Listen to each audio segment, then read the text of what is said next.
growing fallout after Senate Minority Leader Mitch McConnell denounces the Republican National Convention's censure of 2 House Republicans taking part in the January 6th investigation. Listen. We're here. We saw what happened. It was a violent insurrection for the purpose of trying to prevent the peaceful transfer of power after a legitimately certified election. Our senior White House correspondent, John Gizzi, joins us live from the White House with more. John. Well, Mitch McConnell is acting very much like the leader he is. 80 years old, the longest-serving leader of either party in the United States Senate, and the longest senator ever to serve from the state of Kentucky. In other words, he doesn't care what he has to say or who he upsets. In so doing, he has other company from senators on this subject, but it's clearly not the attitude of the party grassroots. The Republican National Committee's Resolutions Committee passed the resolution denying support to Congressmen Cheney and Kinzinger just last week, and in its full meeting, the RNC voted unanimously not to support them and to censure them. Clearly, this is an issue that won't go away, and we're going to hear more from senior leaders such as Senator McConnell or the number 2 man in the Senate Republican hierarchy, Senator John Thune of South Dakota, who's already been critical of the resolution. Back to you, Bob. Any sign why McConnell is doing that and breaking with what a lot of people feel is the base of the party? Well, this is clearly someone who's not going to be here for a long time, and he can say pretty much what he wants. If Republicans win control of the Senate later this year, he probably won't stay a full term, and therefore he can go out as his own person.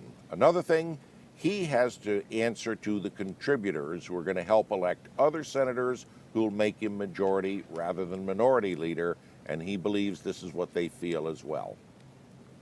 Thanks, John. Yep, thank you very much, John. Joining us now for more reaction is RNC chairwoman Ronna McDaniel. Thank you very much for joining us. Just your response to some of what we heard our reporter John Gizzi saying there.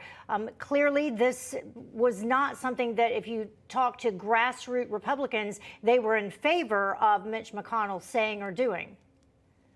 Well, I will say what John said is correct. The RNC represents the grassroots. The RNC members are a body of 168. They're volunteers. They give their time, and they're most in touch with the grassroots. And this was really a resolution about Liz and Adam working with Pelosi on this committee, a committee that has far exceeded the scope that was intended. They are targeting people who weren't even in Washington on January 6th. And I do think it's important to say we all condemn violence. We all condemn people who were attacking the Capitol or attacking police officers across party lines, across every arena, and the courts are dealing with that. But this committee is not what that is. And remember, the minority was not allowed to appoint their members. Kevin McCarthy and Republicans were not allowed to appoint their own members to this committee. This has never happened in the history of our party.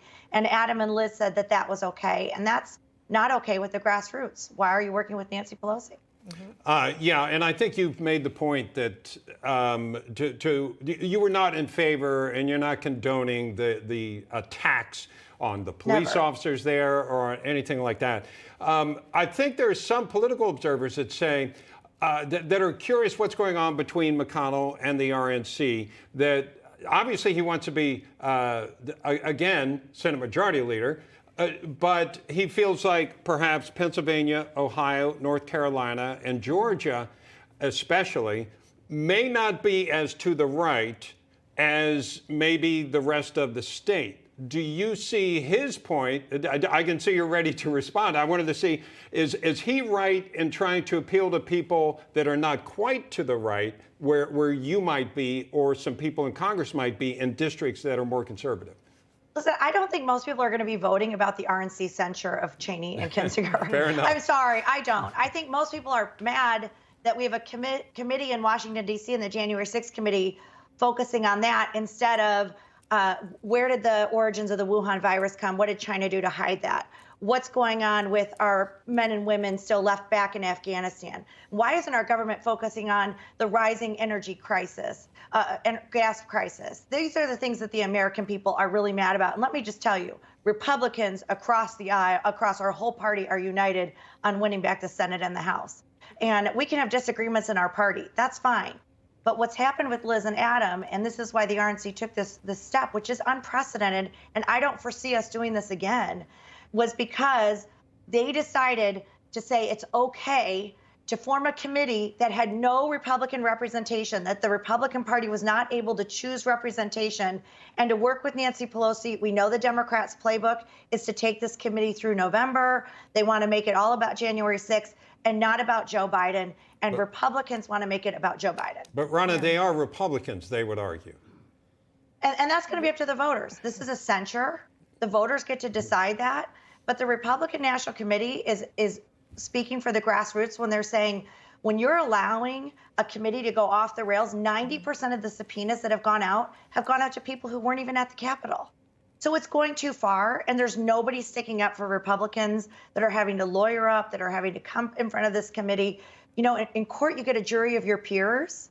Every Republican facing this committee has a jury of everybody against you right now. And Liz and Adam accepted that, and that's why Republicans are mad. Right. Another example of Republicans not standing together once they get to Capitol Hill, and the grassroots see that as well. I think that makes them mad because Democrats wouldn't have done it. Yeah. All right. Let me just say this. The media would be going after the Democrats big time if Kevin McCarthy didn't let Nancy Pelosi appoint her members. And one final thing.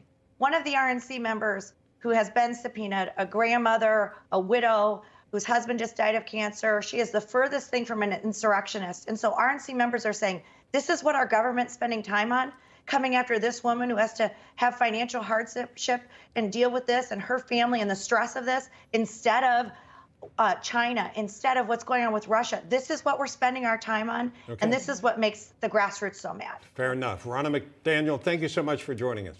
Thank you for having me.